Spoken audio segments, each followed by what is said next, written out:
Señor. ¿Estamos listos? Ya, ya, ya, ya, ya. Fuera todos.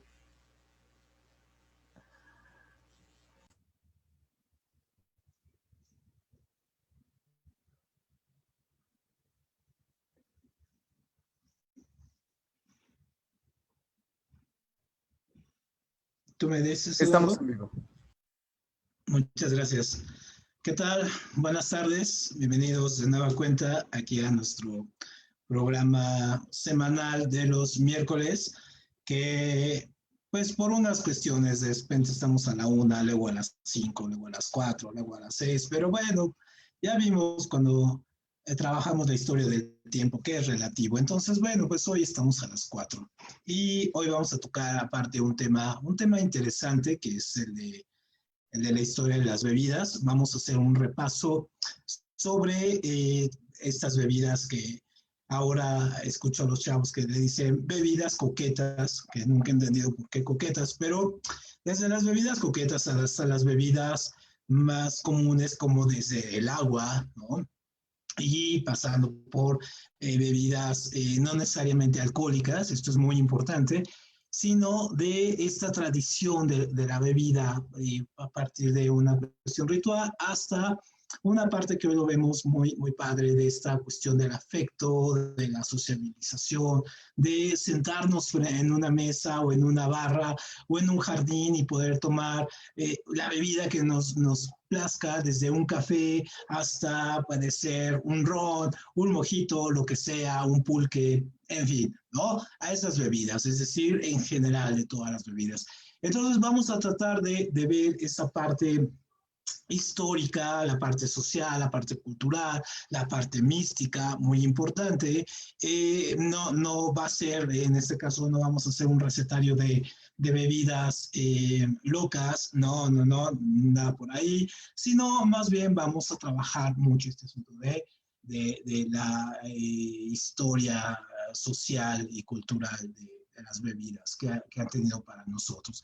Entonces, si ustedes tienen alguna bebida en especial, bueno, pues háganoslo saber, pónganle ahí en los comentarios, díganos qué bebidas les gusta, les atraen, si tienen algún dato interesante, curioso que nos quieran compartir, adelante. Saben que este espacio lo vamos construyendo entre todos y no es un espacio en este caso de tintes académicos sangrones, ¿no? Sabemos que es en este caso una parte de divulgación y de encuentro y de debate. Entonces, esto es muy importante para que, bueno, todos nos sintamos muy a gusto y más en estas épocas complicadas. Entonces, vamos a empezar. Le pusimos aquí a la charla de lo místico a lo hipertónico. ¿Por qué? Bueno, pues porque las bebidas parten de un asunto místico, vamos a ver ahorita, y ahora tenemos bebidas, en este caso, hipertónicas, que son estas bebidas con muchas concentraciones de sal para energizar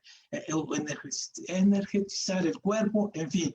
Entonces hemos evolucionado de una manera muy rápida en el último siglo, digamos, en los últimos 20 años con el tipo de bebidas, ¿no? Entonces vamos a ver desde esos licuados que nos hacían nuestras madres en las mañanas para desayunar con la emulsión de Scott, hasta esas bebidas que ahora pensamos que son energéticas, pero realmente nos causan a veces muchos daños, como estos de Red Bull y todo este asunto, ¿no? Entonces, bueno, vamos a ir comenzando. Vamos a poner nuestro marco y decir qué entendemos por bebidas. Entonces, por una bebida, nosotros entendemos que es cualquier líquido que se ingiere. Y en este caso, el mayor líquido que nosotros ingerimos por excelencia es el agua, pero también hay bebidas, en este caso con ingredientes alcohólicos, con fermentos, frutales, en este caso bebidas calientes, bebidas frías, combinaciones, cócteles, en fin, ¿no?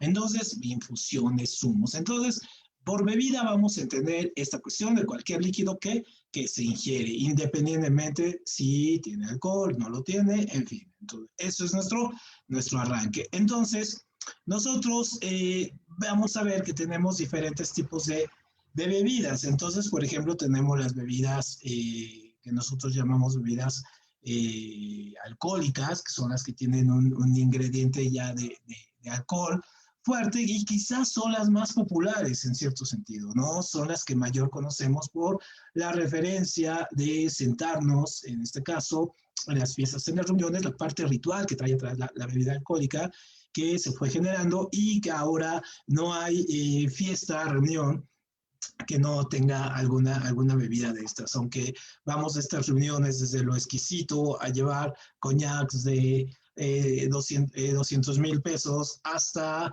fiestas donde podemos comprar un Toyán del Oxxo por 15 pesos, ¿no? Entonces, esas bebidas, pues obviamente las encontramos en todas partes. Bueno, tenemos las bebidas gaseosas, vamos a ver un poco la historia de la Coca-Cola, nuestra bebida clásica por excelencia y que nos gusta tanto y que nos hace muy adictos, bueno, algunos, ¿no? Voy confesar que sí, un poco fui adicto a la Coca-Cola, ya no, pero bueno, lo fui. En este caso, estas bebidas que nosotros aquí les llamamos las bebidas hidratantes, aquí voy a bajar un poco, las bebidas calientes como el café, el té, ¿no? Las bebidas refrescantes como los licuados, los zumos en este caso, las bebidas isotónicas y las bebidas hipertónicas, que sobre todo lo utilizan los deportistas, estos así de gimnasio que están acá y que corren y maratonistas y estos que van corriendo con su termo de agua ahí que lo van tomando. Bueno, estos también son bebidas muy especiales, con mucha carga de sal, algunas sirven para hidratarse, algunas sirven para, digamos, agarrar y hidratar todas las células y algunas para reponer los líquidos que se pierden, en fin, ¿no? Entonces, obviamente, las bebidas en los deportes siempre las vamos a ver como algo natural. Entonces, bueno, esos son los tipos de bebidas que podemos tener. Y obviamente la bebida como parte de una cuestión mística o una cuestión originaria, parte, como lo veíamos también en la historia de los alimentos, parte de sentarse a compartir. Y en este caso, cuando tenemos estas escenas prehistóricas del Paleolítico, incluso muchísimo antes, donde el cazador regresa o está en el acecho, está acechando a la presa, entonces comparten los líquidos que para ellos son vitales, en especial el agua, ¿no? Comenzamos con el agua. Después, posteriormente, se conoce la parte de la leche, por ejemplo, de las vacas, de las cabras, y la ingieren sin saber necesariamente las propiedades, pero creo que el primer líquido que nosotros como seres humanos participamos de él, la gran mayoría, porque hay algunos que no, por algunas cuestiones, es la leche materna. Entonces, la leche materna se convierte como nuestro primer gran líquido de relación que tenemos con otros seres humanos, toda la transmisión que hay de bioquímicos ahí, de neurotransmisores a través de la leche materna se vuelven muy importantes. Entonces, tan importante es esta bebida de la leche materna en el principio, tanto en el principio de la humanidad como en el principio de los seres humanos cuando están desarrollándose, que hay unos vínculos que han estudiado todos estos psicólogos, Freud, todos estos, acerca del nexo emocional que hay entre la leche materna y la psique del bebé y posteriormente en su desarrollo posterior, el yo, el super yo, todos estos términos. Entonces, cómo hay una relación muy importante, independientemente de todas las vitaminas, todos los neurotransmisores, de la cuestión esta del compartir, de la fidelidad o del apego, todo esto que se transmite a través de los químicos de esta leche materna, está la parte de la psique, ¿no? De este primer contacto con la madre, con el contacto directo con el cuerpo y que se va desarrollando en estas famosas etapas que desarrollan los psicoanalistas, ¿no? Estas del contacto y en fin, todo ello. Entonces, esa es nuestra primera bebida. también en el inicio de la historia, también vienen estos rituales de compartir hacia la naturaleza, regresar, estar en comunión para la cuestión de la caza, de la agricultura y todo ello. Estas bebidas que empiezan a desarrollarse a partir de los principios de lo que va a ser después la herbolaria, es decir, juntar diferentes tipos de hierbas, algunos granos, incluso algunas grasas, y un elemento que se va a convertir muy importante y que a veces es como, bueno, que generó una serie de leyendas posteriormente que tienen que ver más con otras cuestiones, que es la sangre, ¿no? Entonces, por ejemplo, había bebidas donde se ofrecía esto, se ofrecían estas cuestiones de estas mezclas donde se ofrendaban a una deidad que le correspondía con animales, con fertilidad, con salud. Entonces, muchas deidades, ahorita lo vamos a ver, están asociados a esta cuestión de la bebida como un principio básico, ¿no? Un principio básico del dar y en este caso estar en concordancia con, en este caso, con la naturaleza y con los alimentos, la fertilidad, ¿no? El bienestar, el medio ambiente, todo esto que va rodeando. Y que, bueno, aunque no se pensaba así, se pensaba en otros términos, un concepto animista, pero obviamente ya hay una relación estrecha. Entonces, las bebidas junto con los alimentos y reunirse en lo que posteriormente va a evolucionar como la cocina y el comedor, esta parte de este ritual de sentarse a comer, compartir los alimentos, charlar, platicar, un poco sociabilizar, ¿no? Se da a partir de estos elementos. ¿Quién no de nosotros, ¿no? Cuando está en sus épocas de ligue o cualquier cosa, dice, vamos a tomar un café? Prácticamente es un ritual que viene desde la historia. El vamos a tomar un café implica demasiadas cosas, ¿no? Ahí, entonces piénsenlo cuando rechacen a alguien para ir a tomar un café. Entonces, ¿qué pasa con estas cuestiones? Es muy importante porque la sangre, el agua, estas hierbas, los zumos de las frutas que empiezan a fermentarse y empiezan a provocar estos primeros bebidas alcohólicas, ¿no? Se van a tomar en celebraciones, en lutos, en procesiones, en celebraciones, digamos, para la guerra, para festejar, en este caso, algún nacimiento, en fin. Entonces, obviamente, esto se va a ir quedando poco a poco y claro, las vidas se van haciendo cada vez más elaboradas, pero obviamente van entrando dentro del aspecto cultural. Entonces, esta parte de la bebida es sumamente interesante. Y les comentaba esto de la sangre que ahora, por ejemplo, los chicos emo o los chicos muy clavados, los chicos dark o los que están muy clavados con la cuestión de los vampiros, piensan que tomar sangre, y que hay historias de gente que toma sangre porque piensa que se va a convertir en vampiro. Sí, bueno, en realidad la sangre, la bebida que toman los vampiros ni siquiera viene del mito de Lilith o el mito de estas brujas que habíamos visto anteriormente. No, viene de una cuestión, es un simbolismo de la sífilis del siglo XIX que estos escritores como Bram Stoker, por ejemplo, toma como referencia, ¿no? Entonces la sangre enferma, la sangre dañada, la sangre que es producto del amor, que se enferma por producto del amor. Entonces, como enfermedad venera, la sífilis, pues se tenía la conciencia de que dañaba la sangre, que la contaminaba, y por lo tanto el vampiro, pues chupa sangre, en este caso, pues porque es el vínculo que tiene el vínculo con la cuestión amorosa.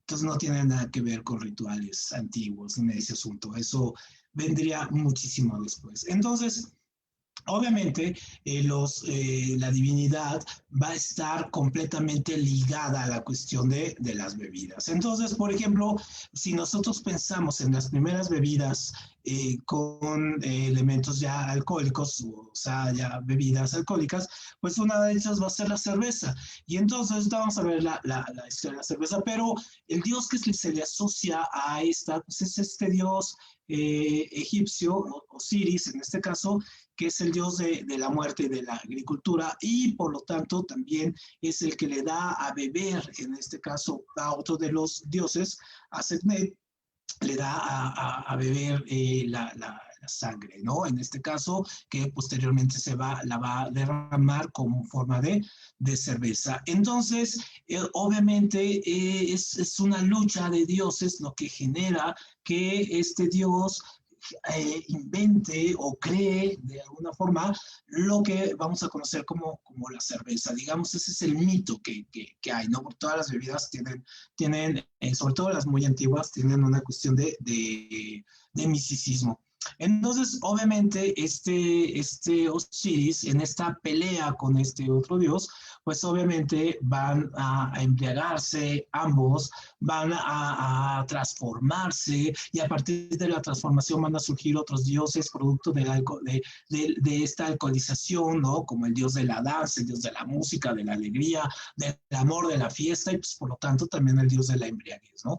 Entonces, obviamente, de una situación se van a generar todas estas cosas que nosotros llamamos como consecuencias del alcoholismo y que pues lo vemos, ¿no? Obviamente cuando nosotros vamos a una fiesta y vemos que alguien se alcoholiza, pues obviamente está muy ligado a la cuestión de la alegría, de la desinhibición y todo este asunto que viene asociado a la parte de ingerir una bebida alcohólica. Entonces, Osiris está asociado directamente a esta creación de la cerveza con los egipcios. Después tenemos un mito fantástico, que es el mito de Dionisio, o para los griegos, o Baco en este caso, para los romanos. Entonces, ahí en esta imagen vemos ahí a Baco siendo enseñado por Mercurio en este caso, el dios, en este caso Zeus, ¿no? Entonces, o Hermes, ¿no? Si quieren decirlo. Entonces, obviamente la historia de Baco es una historia complejísima porque hay muchas versiones acerca de la creación, ¿no? Obviamente la Teodicea de los dioses griegos, pues es vasta y tiene muchísimas interpretaciones. Una que nos gusta especialmente a nosotros aquí mencionar es esta cuestión de Dionisio siendo producto de la unión entre Zeus y esta diosa Perséfone, ¿no? La reina del mundo de los muertos. Y obviamente sabemos que Zeus era un verdadero ligador, violador. Ahorita sería políticamente incorrecto, este dios es lo más incorrecto que hay, ¿no? Pero en la mitología griega este dios se metía con las diosas, semidiosas, humanas, en fin, y a todas prácticamente las embarazaba. Entonces, obviamente, Zeus, a pesar de estar casado con su esposa Hera, pues él, al saber Hera que está embarazada por Perséfone de Zeus, pues decide matar al niño, ¿no? Y entonces, obviamente, cuando ya no puede matarlo sola, entonces le pide ayuda a esos también personajes muy interesantes de la mitología griega, que son los titanes, estos seres enormes, ¿no? Y entonces, obviamente, estos titanes pues atraen al niño, lo engañan y finalmente deciden comérselo. Entonces se lo comen entre tres titanes, se lo van comiendo en partes. Obviamente lo único que, o sea, se lo comen y lo descuartizan y lo que sobra lo queman. Entonces, obviamente a Zeus, que cuando ve que su hijo ha sido muerto, decide ir a rescatar, ¿no? Al hijo, ya tardíamente, mata a los titanes, en este caso, pero se da cuenta que el corazón de Dionisio sigue latiendo y entonces a partir de ahí lo revive, es decir, hace toda una cuestión que llamaríamos de ingeniería genética y a partir del corazón reanima todo Dionisio. Entonces, obviamente esta leyenda es muy interesante porque se piensa que de la ceniza de los titanes que caen, de ahí después Zeus va a crear al hombre, ¿no? Lo va a crear. Y también en este caso va a tener, por una parte, los humanos van a tener estas dos partes como consecuencia de eso, es decir, los hombres, los seres humanos, vamos a partir a tener características titánicas, así de crecimiento, de la enormidad, pero al mismo tiempo dionísicas, es decir, placenteras, de la vida, de la levedad, de la vida, de la alegría, ¿no? Entonces, no por nada a Dionisio se le asocia, en este caso, con las fiestas, la diversión, los estados de éxtasis, el teatro, los placeres y la agricultura y la fertilidad. Es decir, tiene digamos, un portafolio de cosas que hacer Dionisios con los humanos. Otra historia de Dionisios es que su madre, su madre no necesariamente es, ay, perdón, aquí me fui, no es Perséfone, sino es otra humana que igual la puede confrontar porque no es diosa, le arranca del vientre al hijo y entonces le echa al fuego. Y entonces del fuego de que se está quemando, ese fuego llega a algunas siembras, a algunas cosechas en este caso, y pues hay un gran momento de fertilidad, ¿no? Entonces, Zeus, cuando ve que Dionisio se está quemando en el fuego, entonces decide rescatarlo, se lo mete a la pierna y ahí se regenera, posteriormente nace Dionisio. Entonces, esta historia, digamos, tiene mucho arraigo, sobre todo si ustedes van a los viñedos italianos o los viñedos griegos, esta es quizás la historia que más permea. ¿Por qué? Porque la costumbre, hay una serie de fiestas entre febrero, por ahí llegando a la primavera, donde deciden quitar la vid, bajar la uva y bailan sobre ella, un poco en honor a esta cuestión de que Dionisios nace de la pierna de Zeus, pero también hay una cuestión muy importante. Algunas culturas, como las culturas celtas o algunas sectas todavía en algunos lugares, si han visto la película Midsommar, un poco entenderán por dónde va el asunto, todavía realizan estos rituales un poco profanos, un poco, sí, muy extraños y perseguidos de quemar bebés en la época de que se va a trabajar la tierra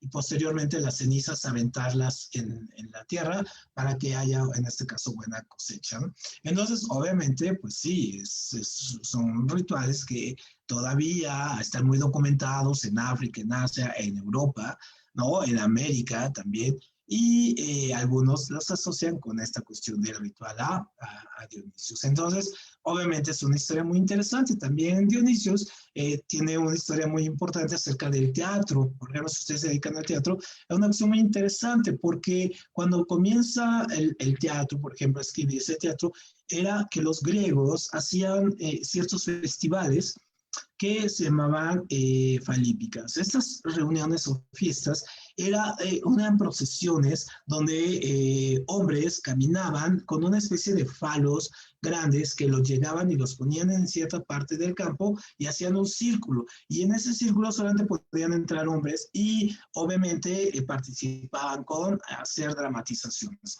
Entonces, al principio, en este caso, se hacían prácticamente comedias, es decir, se hacían una cuestión de festividad porque eran en honor a Baco. Entonces, cuando la historia empieza a permear y se dan cuenta que realmente la historia de Baco no es una historia nada alegre de su nacimiento y su posterior regeneración y todo, es cuando se dan cuenta que comienzan a hacer las famosas las tragedias griegas, que eran estos también festivales, de estos concursos, que bueno, nosotros conocemos muy pocas, pero eran realmente bastantes, y eran en honor también a Dionisios. Entonces ahí el teatro también tiene un poco su origen en él, ¿no? Y bueno, ¿qué decimos de nuestros propios mitos? Aquí en Mesoamérica, bueno, pues tenemos esta divinidad Quetzalcóatl asociada al pulque. Entonces, la historia de Quetzalcóatl y el pulque, vamos a hablar más del pulque, pero la divinidad se le asocia, por ejemplo, a este gran mito fundacional acerca de él, Quetzalcóatl, borracho, que se embriaga, que es engañado por otros dioses mexicas también, en Tula, y, o bueno, de todo este origen mesoamericano que es engañado por estos dioses y uno de ellos, Huitzilopochtli, ¿no? Y entonces son engañados, se convierten en brujos, una especie de nahuales, se convierten en brujos, se presentan ante Quetzalcóatl y lo engañan para que viva Pulque. Entonces, bebe pulque, el pulque lo vuelve humano, o sea, lo humaniza, le quita esta cuestión de la divinidad, le da emociones, le da miedo, sueño, todo lo que produce la embriaguez, ¿no? Entonces, en ese momento, la ciudad de Toyán, que era la que él dirigía, la que él la había hecho próspera con todos sus consejos, entonces obviamente es destruida por estos tres magos disfrazados, en este caso, que en realidad eran dioses, y destruyen la riqueza de Toyán. Entonces, cuando Quetzalcóatl despierta de esta embriaguez, se da cuenta que Toyán ha sido destruida, entonces decide irse. Y entonces es cuando viene la leyenda de que se va, pero promete regresar y todo ese asunto. Y ahí empieza la leyenda. Entonces, obviamente, el vínculo perdón, el vínculo es el pulque, esta bebida que va a salir del agave y la fermentación y todo este proceso que vamos a ver un poquito más adelante. Pero entonces ahí también el mito muy asociado a él, ¿no? Entonces, si nosotros nos podemos ver, y bueno, también podemos hablar de incluso de Noé, ¿no? Este asunto bíblico de Noé, cuando ya terminando el diluvio, se va, siembra unas vid y descubre el vino, y después tiene un problema con sus hijos porque se emborracha, lo encuentran desnudo y a unos los maldice, a otros los bendice. En fin, sabemos cómo es la Biblia y sus historias muy, muy, muy llenas de pasión, lujuria y nada más apasionante que leer estos libros para ver todas estas cuestiones tan contradictorias.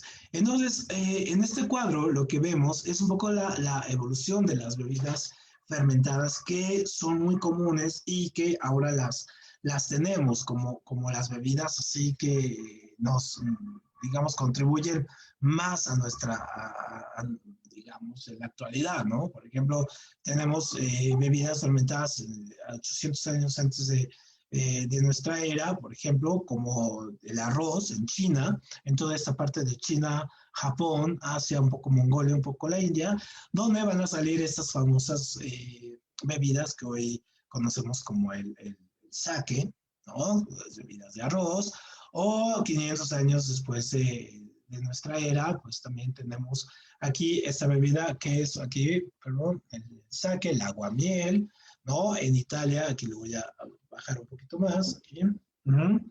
En Italia tenemos estas bebidas, a ver, es que aquí no veo muy bien, que es el fermento, el brandy en los países eslavos, en este caso. En Irlanda una bebida que es impronunciable el nombre, ¿no? Oskebaugo, ¿no? En este caso. En España vamos a tener el aguavini, ¿no? El ron, en este caso, en Francia. En Escocia el whisky, si no es de Escocia, no es whisky, ¿no?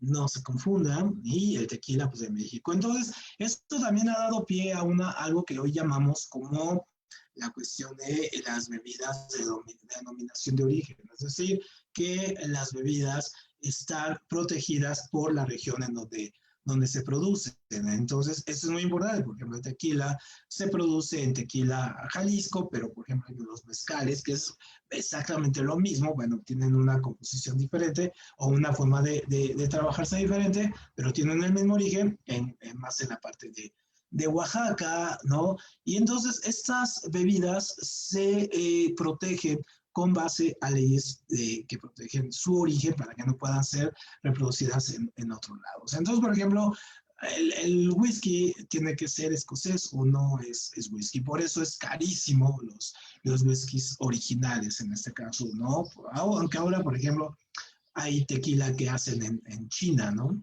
Imagínense cómo ha de ser eso. O vodka, que es de la región de los Cárpatos, ¿no? Que asociamos mucho a los rusos, bueno, también es de por allá, el brandy también, el brandy italiano.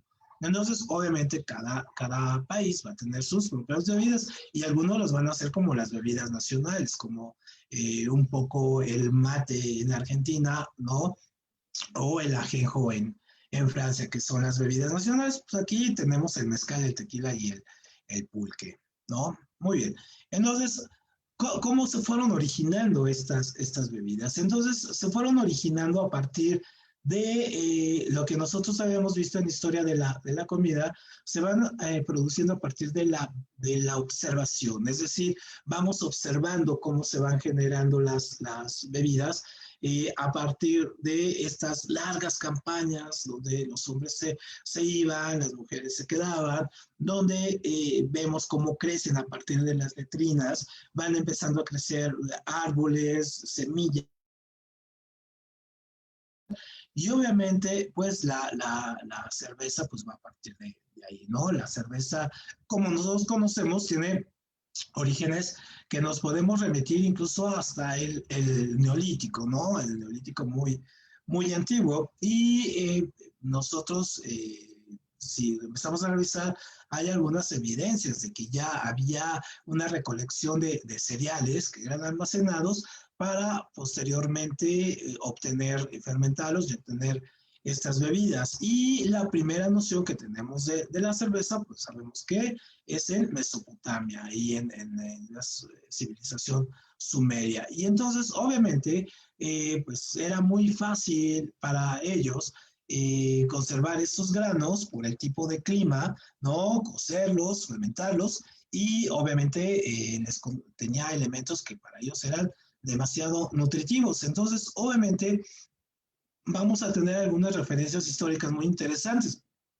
La primera referencia escrita de la elaboración de la cerveza como tal, la vamos a encontrar en unas tablillas de barro sumerias, encontrados ya hace algún tiempo en estas primeras excavaciones, y donde hacen las recetas de cómo es la cerveza, ¿no? A partir de pan de trigo, cebada mezclada con agua y se dejaban fermentar. Entonces, una de las grandes diferencias es que la cerveza oscura, que es la cerveza tradicional, es la cerveza que está fermentada en calor.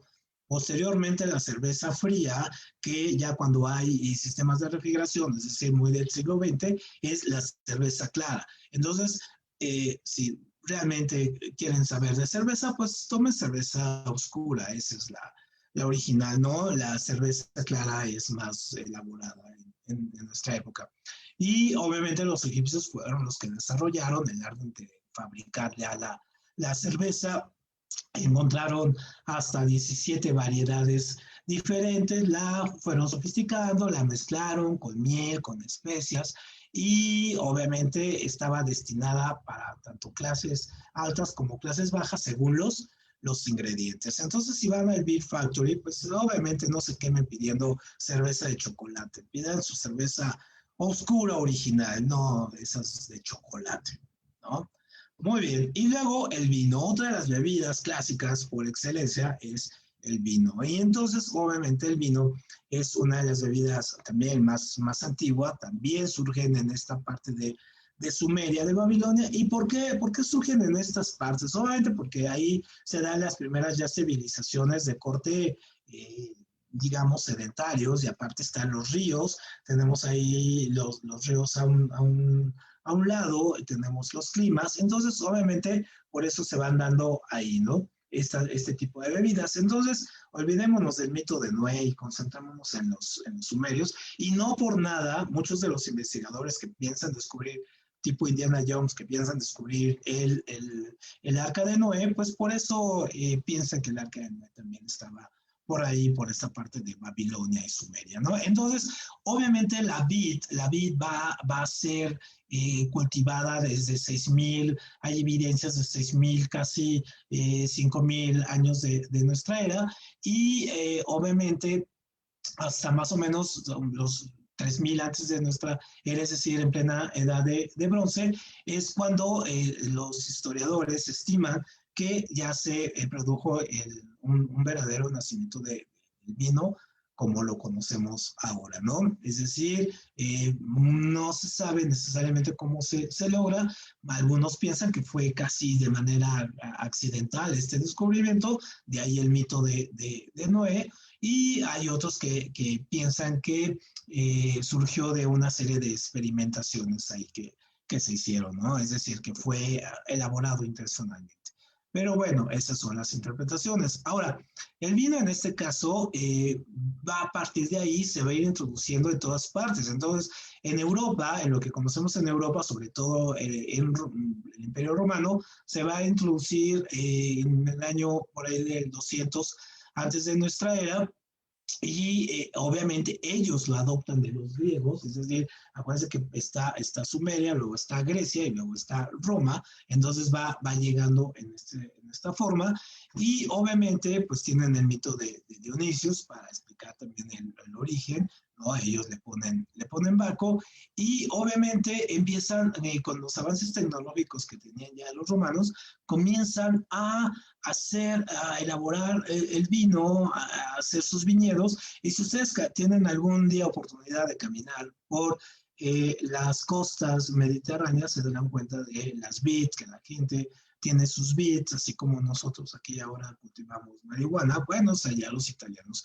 cultivan la vid en sus casas, en este caso, porque la tierra, los vinos italianos también son muy famosos de ser muy buenos, porque también tienen la ceniza del monte Etna, que hay algunas que se han combinado con la tierra y le da una salinidad, un sabor, una textura diferente a las bebidas generadas de las vid, ¿no? Entonces, obviamente, eso es muy importante también a la hora de escoger un vino, aunque vamos a decir una pequeña blasfemia. El mejor vino no es el más caro, el mejor vino no es el italiano, no es el francés, no es el de Baja California, ni el argentino, ni el chileno. No, no, no.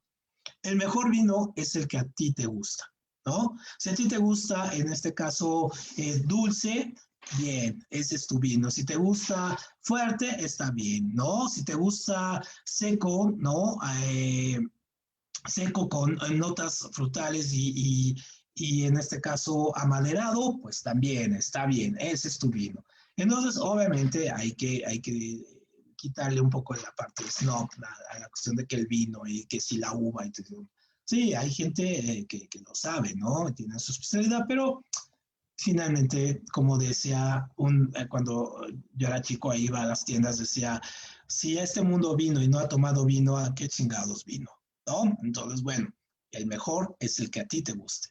Entonces, en la edad media, en el medioevo, el vino pues, se convirtió en una bebida especialmente comercializada. Entonces, obviamente, desde la iglesia, en este caso, la iglesia tenía muchos cultivos de vid, la iglesia los cultivaba, ¿no? En este caso, y aquí es donde comienzan a hacerse que hoy conocemos las barricas de madera para almacenarlo y que le da también un sabor diferente, ¿no? Entonces aquí es donde comienzan a darse esto y obviamente estas se van a convertir en mercancías y a partir de eso el vino va a poder llegar a diferentes partes, inclusive a América, ¿no? Y el vino va a salir de los monasterios para irse a los castillos y de los castillos obviamente a los palacios y de ahí a los barcos y a salir y con los comerciantes, en fin, ¿no? Entonces muy importante, ahí Dios está recibiendo una llamada y chica con su copa de vino, muy interesada en la charla con Dios, ¿no? Otra bebida muy interesante y es una bebida tradicional, clásica, es el café. Entonces el café también, nosotros el café viene de Europa, viene de Etiopía y obviamente el café pues nosotros lo podemos enmarcar en esta cuestión de la bebida que tomamos para despertar, para amanecernos. Realmente es muy feliz la vida después de que toma uno café y se pone muy emocionado. Entonces es muy interesante el café para nosotros. Y el café, obviamente, pasa de África, está en el cuerno de Etiopía, pasa a la península arábiga y en la península arábiga se empieza a trabajar de una manera diferente. No nada más se comían el grano, o sea, se dieron cuenta que moliéndolo y poniéndole con agua o con alguna otra sustancia, obviamente generaba desde el olor y generaba una especie de elementos que ellos consideraban incluso hasta un poco alucinógenos. Y no hay que olvidar que la leyenda de las muchas historias fueron producto de las bebidas como el café. Las Mil y Una Noches, en este caso, se escribió a partir del uso del café, de Sherezada, todas las noches se tomaba una taza de café para después contarle un cuento al sultán y no morir, ¿no? Porque si se acuerdan, en esa historia ella tiene que contar las historias para no morir. Entonces, obviamente, el café pues va a llegar a Europa. Ah, pero antes, muy importante, tuvo una época donde el café estuvo tan prohibido como la marihuana ahora. En la época de algunos sultanes vieron que el café tenía ciertas propiedades un poco alucinatorias, energetizantes y todo ello, entonces fue prohibido como una droga maldita, ¿no? De hecho, fue muy perseguido como lo que es la marihuana ahora. Después, cuando llegue a Europa, bueno, cuando llegue a Europa va a llegar a partir de los comerciantes venecianos, por ahí de 1615, y muy tardío, si lo vemos, ¿no? Y entonces, a partir de ahí, comienza a tener un poco la forma que tiene ahora, es decir, los árabes tomaban el café, pero frío, no caliente. Entonces, en Europa es donde se empieza a tomar la cuestión caliente, como el chocolate también, que al mismo tiempo que llega el café de acá, de la península arábiga, llega el chocolate de América y pues se conjuntan y de ahí surge el café moca, ¿no? No, no es cierto, eso no es cierto. Entonces, pero el café moca tiene chocolate y café. Entonces, obviamente llegan al mismo tiempo estas bebidas y son las bebidas calientes. Entonces, obviamente después el café va a llegar a América, en este caso como consecuencia del proceso de colonización. Y obviamente la primera gran cafetería que todavía existe está ahí en la plaza de, de, de Venecia, en la plaza de San Marcos. Fue la primera cafetería, es decir, si algún día quieren realmente irse a tomar un café, ¿no? Váyanse a esta cafetería, que es el Café Florán, que se inauguró en 1663 y ahí está en la plaza, en este caso de Venecia. Y es obviamente la primera, no, 1720, perdón, y es la primera cafetería que se conoce. Ahora tenemos Starbucks y todo ese asunto, bueno, pero esa fue la primera, ¿no? Y todavía sigue abierta, ¿verdad?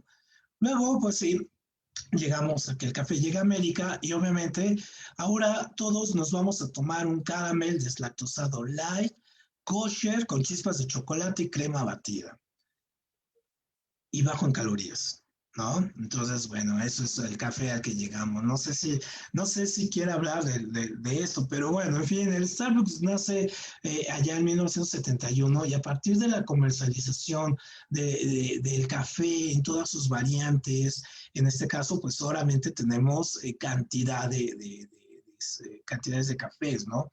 Y las combinaciones, que también son muy ricas, también son muy padres, ¿no? Ya ven que hay café ahora con leche de almendras, leche de coco, leche, bueno, los chinos hasta leche de cucaracha le ponen, ¿no?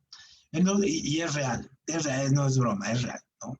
Entonces, obviamente, el Starbucks se convirtió en un modelo de negocios que hoy lo vemos replicarse y que ha hecho popular el café y que lo ha llevado a todas partes, aunque ustedes pueden decidir si van a tomarse un café de 100 pesos a Starbucks, ¿no? Para mostrarse exquisitos, o si van a una cafetería del centro con café molido y donde les sale la mitad de precio y con un sabor realmente el café. Bueno, pero pues esos son sus gustos, ¿no? Y cada quien tiene. Otra bebida importantísima es el té. Entonces el té surge en China, es un café que también tiene elementos de cafeína, también tiene esta parte interesante, estimulante, ¿no? Un día les contaré la anécdota de que tuve una novia que cuando yo le invitaba café, ella pedía té y un día que la llevé a una tería, ahí pidió café, ¿no? Entonces, tengo una pequeña historia con el té. Entonces, obviamente el té surge en China, surge un poco de historia romántica, en este caso parecida a la de Isaac Newton, en este caso, donde un emperador, Xinong, está sentado con agua caliente, está tomando agua caliente y le caen unas ramas del árbol donde está y le caen a la taza y le dan un sabor diferente. Y a partir de ahí nace el té, ¿no? Obviamente el té va a partir obviamente, de muchísimas, del comercio que va a haber en Europa con los chinos, va a pasar también por lo que es Japón, por Indonesia y todo ello, y van a ser los comerciantes, obviamente, los que lo van a ir llevando. Entonces, va a pasar del Tíbet, de Arabia, a Turquía, va a llegar, obviamente, a Europa. Y no fue difícil, o más bien fue muy difícil, porque obviamente son los holandeses los que llevan a hacer este comercio del té. Y acuérdense que China y sobre todo Japón tenían un comercio muy cerrado y tenían algunas complicaciones del comercio con algunos europeos, pero cuando empiezan a llevar estas infusiones al mercado europeo, pues se van a convertir en todo un éxito, ¿no? Hacia 1600. Y tal es el éxito que poco a poco pasó de ser una bebida que se recetaba en las boticas, es decir, en las droguerías o farmacias, pues, ¿no? A pasar a ser parte de la realeza. Entonces, por ejemplo, que pase a ello, se lo debemos a una princesa portuguesa, Catarina de Braganza, donde ella comienza a llevar el té dentro de la aristocracia, a tomarlo, y le da este toque de refinamiento socialmente. Los aristócratas se distinguen porque son los que toman el té, ¿no? Y obviamente, pues sí, tuvo que llegar a Inglaterra, donde en Inglaterra lo va a perfeccionar el arte del té, que lo convierte en su bebida nacional. Y a las 5 de la tarde todo el mundo toma el té, incluyendo la reina. Y si no, vean The Crown, ¿no? Para que vean cómo la reina toma su té con sus tacitas de té muy bonitas. Muy bien. Otra bebida muy importante, pues, es el pulque. El pulque a mí particularmente no me gusta, no tomaría pulque, no lo he tomado y tengo unas historias muy malas con el pulque. Pero si a ustedes les gusta, pues tómelo. Ahora están muy de moda las pulquerías, ¿no? Pero entre los pulques también tiene una situación mística. La cuestión mística es esta cuestión de que el agave era una encarnación divina de Mayahuel, es decir, esta especie de diosa del panteón mexica, que también tiene toda una historia de que es robada por dos dioses en este caso, y se la llevan, tanto Hekal como Quetzalcóatl, se la llevan, secuestran a Mayahuel, y después estos dos deciden convertirse en el agave y convertir a ella en el centro del agave, ¿no? Un poco para brindar o recordar cuando se la robaron. Entonces, obviamente, el pulque tiene esta función o fundación más bien de ser una bebida de los dioses, una bebida nacida de estos dos dioses y Mayahuel, y por eso también se le conoce a la planta donde nace el pulque maguey, ¿no? Entonces, obviamente, tienen connotaciones muy sagradas porque obviamente se daba, se consumía en los códices del siglo XVI, podemos encontrar que sí tenía un consumo restringido, y en este caso, y solamente era bebido en situaciones especiales, digamos, en algunos, y solamente algunos lo podían tomar en cántaros muy pequeños, y se ofrendaba sobre todo a los dioses, ¿no? Es decir, el sumo sacerdote lo podía tomar, pero quizá no la mayoría de la población. Entonces, obviamente, esta bebida, también los efectos embriagadores que había, pues obviamente eran también castigados severamente por las autoridades mexicas. Es decir, la embriaguez pues sí, era castigada de manera severa, ¿no? Entonces no estaba tan limitado al pueblo en común, solamente para algunos. Pero ya en la colonia, en el periodo colonial, el pulque va a ser ya sin estas connotaciones místicas, el pulque va a ser elaborado y va a ser llevado a lo que hoy ya conocemos como las pulquerías. Entonces, en el siglo XVI y en el siglo XVII hubo algunas rebeliones que fueron causadas por comunidades indígenas en este caso, y se atribuía que era el consumo del pulque, en este caso el que producía estos estados de euforia y de agresividad entre estas comunidades sometidas por los españoles. Y entonces tanto no sé, algunas autoridades como los virreyes, pues obviamente decidieron prohibirlo, ¿no? Entonces, por ejemplo, hay cédulas reales, la de 1523, 1545 o 1607, donde hay una prohibición del pulque, pero no lo limitaban todo, solamente el que no era blanco o al que utilizaba otros elementos. Entonces, obviamente, este tipo de prohibiciones tuvieron que pelear mucho. Fue un poco como la época de la prohibición en Estados Unidos, donde iban y venían las prohibiciones, y la fuerza del consumo y la fuerza de la demanda, pues hizo que esas prohibiciones fueran cayendo, ¿no? Entonces, obviamente, sí las pulquerías evolucionaron, ¿no? Ya hasta el siglo XX, como lo vemos, donde había espacios para los hombres, para las mujeres, para los niños, y prácticamente las pulquerías eran, eran las tabernas, era la especie de taberna, ¿no? El punto de encuentro. En lugar del Starbucks era irte a la pulquería. Y también hay una cuestión muy interesante, porque también en principio, a finales del siglo XIX, empieza a haber estos primeros estudios acerca de la alimentación, de lo que está comiendo la sociedad mexicana, y se le empiezan a encontrar cantidad de propiedades, más allá de lo místico, propiedades alimentarias al pulque, que posteriormente han sido llevadas a cabo, investigadas, y ahora sabemos que es un gran producto alimenticio, ¿no? Obviamente siempre haga en consumo, en exceso, pero tiene propiedades alimentarias muy fuertes, ¿no? Y ahora, pues obviamente pasamos de ver una pulquería como, de dejar estos nombres extravagantes como Oreja de Montezuma, ¿no? A volverse una bebida social donde encontramos música, baile, donde uno va, encuentra juegos de azar, peleas, ¿no?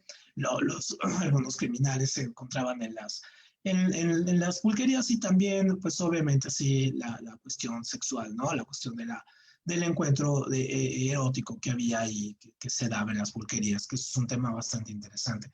Y obviamente las pulquerías ahora evolucionaron y ahora tenemos pulquerías vintage. Y una bebida, ya para acabar, ya vamos acabando, una bebida que es también la bebida tradicional de Francia es el absenta o el ajenjo. Esta propiedad que surge de una prácticamente una experimentación que se empieza a dar con algunas hierbas, con una hierba, con la Artemisa absentium, ¿no? Se empieza a trabajar ella, y entonces se dan cuenta que tiene unas propiedades alucinatorias, increíbles. ¿Por qué? Porque tiene mucho alcohol. Entonces también se le llama el duende verde, ¿no? Entonces, mientras en Inglaterra a las 5 de la tarde es la hora del té, en Francia a las 5 de la tarde es la hora del duende verde o del demonio verde, que es el ajenjo. Entonces todo el mundo, bueno, los artistas sobre todo, porque está muy asociado al siglo XIX, estos artistas sufridos como Modigliani, Van Gogh, en este caso, Arthur Rimbaud, Baudelaire, todos estos tomaban esto. El mismo Allan Poe, ¿no? Mucho de su alcoholismo se debía al consumo de absenta. Entonces, obviamente, la absenta tiene todo un ritual donde se pone azúcar, la cucharita se le pone, parece que ahí se vuelve un verde, pero blanquisco. Entonces, es una bebida impresionantemente popular entre los artistas. Es un poco como hay que saberla preparar, porque si no, hacemos mucho ridículo, pero si sabemos prepararla y nos gusta, pues entonces ya la hicimos, ¿no? Es una bebida exquisita. Esta sí. Otra bebida nacional, pues es el mate, aunque es fuerte, agrio, debemos encontrarle ahí un poco la parte importante. El mate es importante y tiene una historia interesante, porque el mate originalmente se ponía, se hacía, era parte de un rito de la cultura, la cultura Aba, ahí lo que hoy es Paraguay, donde sepultaban los restos de sus seres queridos, y en ese mismo lugar plantaban una hierba mate, o sea, un árbol de mate. Y entonces, una vez que el mate ya estaba crecido, lo cosechaban, preparaban la infusión con el mate de este árbol y se lo tomaban en un tipo de especie de ritual familiar. Obviamente esto era porque pensaban que así contenían todavía al familiar, lo tenían entre ellos y no se iba de ellos, lo mantenían en cierta manera, su alma, sus restos se iban contenidos en el mate. Y bueno, ahora el mate pues lo podemos encontrar en sobrecitos, ¿no? Fuera de su parte ritual. Y otra bebida que un día vamos a hacer un programa especial de esto es el mezcal y el tequila, ¿no? El tequila solo con un poquito de agua mineral, pues sale mucho mejor, aunque la gente lo toma con los charros negros, las palomas y todo. A mí particularmente no me gusta, pero bueno, la gente lo toma. El tequila, las mezcalerías son un negocio impresionantemente redituable ahora, ¿no? Y entonces, obviamente, el mezcal también parte del maguey, parte de una elaboración, parte de la destilación, y igual el tequila tiene sus propios procesos, pero son bebidas hermanas en este caso, y obviamente tienen una cuestión de que se van a diferencia del pulque, estas se van a alambiques, lo cual le da la textura, el sabor diferente y que los hace diferenciarse entre el tequila y el mezcal. Y también hay cantidad de mezcales como hay en este caso seres humanos, entonces también el mejor mezcal o el mejor tequila es el que a ti te guste, no hay que dejarse llevar porque sean tan caros o que porque lleva 50 años ahí cosechando. No, es el que a ti te gusta, punto, ¿no? Muy bien, ya para terminar, solamente vamos un poco atrasados, pero aquí la coctelería, ¿no? Cuando hablamos de bebidas, pensamos en este tipo de bebidas, eso es lo que se les llama las bebidas coquetas, ¿no? Entonces, las bebidas coquetas o cócteles viene de la fusión de coq, ¿no? De gallo y tal, en este caso de cola, o sea, de cola de gallo. Entonces, obviamente por el colorido que tiene, ¿no? Ese es el origen de la palabra del cóctel. Entonces, no hay que ver, los cócteles no son nuevos, ya desde el siglo IV antes de nuestra era ya se mezclaban bebidas, en este caso, para curar enfermedades, ¿no? Y en el siglo XVI, perdón, en la ciudad de Benedict, en el monasterio de Don Bernardo Vincelli, ¿no? Se empezaban a hacer bebidas con 27 tipos de especies y hierbas. Entonces, ahí los primeros cócteles que surgieron ahí, pero van a ser hasta 1806, cuando la palabra cóctel o coctelería ya va a salir como tal, ¿no? Y se le debemos a un periódico neoyorquino, que es el Balance. Entonces, obviamente, este periódico mandó a buscar una serie de recetas de las bebidas que se consumían en el mundo, y en este caso, Anthony Amadí Peychaud, ¿no? Que era un farmacéutico de Nueva Orleans, es el que empieza a elaborar una serie de bebidas para sus amigos y para sus pacientes y para tener con fines medicinales, pero que resultaron ser exitosas. Entonces, en este primer texto que se publica, viene el origen de muchas de las bebidas que hoy tenemos. Entonces, obviamente, sí, no vamos a hablar sobre todas las bebidas que hay, nada más vamos a darle una repasada, ¿no? Entonces, por ejemplo, podemos tener lo que llamamos las bebidas como el martini, que es una bebida clásica, el martini seco, ¿no? Que es una bebida franco-italiana, ¿no? que lleva el Vermont y de origen allá es la bebida tradicional de James Bond, la paloma, ¿no? Que se le llaman highballs o los highballs, ¿no? Como aquí tradicionalmente lo pasamos con J, tráeme un highball, ¿no? Un ejemplo es la paloma, los sours como el pisco sour que se elaboran a partir de cítricos y endulzantes y clara de huevo, los dúos, en este caso, que se mezclan dos tipos de bebidas, alguna crema, como estas famosas sedas, medias de seda, a mí me han contado de estas bebidas, o déjenme ver, los snappers, que son estos jugos de hierbas, o tenemos los juleps, ¿no? En este caso, que son dulces, son bebidas dulces con hierba.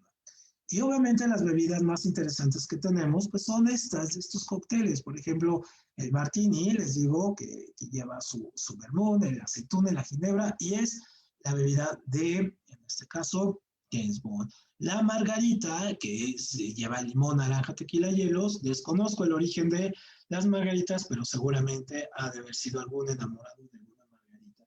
El daiquiri, que lleva ron blanco, zuma, limón, hielo y fresas, se lo atribuimos a Hemingway, el escritor, que estando en Cuba, pues decide experimentar e inventa el daiquiri, ¿no? El mojito que ahora venden mojitos de 1 litro, ¿no? Que es también de origen cubano, obviamente tiene la hierbabuena, limón, azúcar, ron blanco, y tenemos por aquí el Negroni, tenemos el Manhattan. El Manhattan es muy famoso por esta serie de Sexo en la Ciudad, que era el que tomaba la protagonista. Y bueno, en fin, aquí tenemos las tres bebidas que no alcanzo a ver muy bien. Perfecto, aquí está el Pisco Sour, esta bebida chilena, ¿no? O el Metropolitan, ¿no? También una bebida muy famosa en los círculos neoyorquinos, ¿no?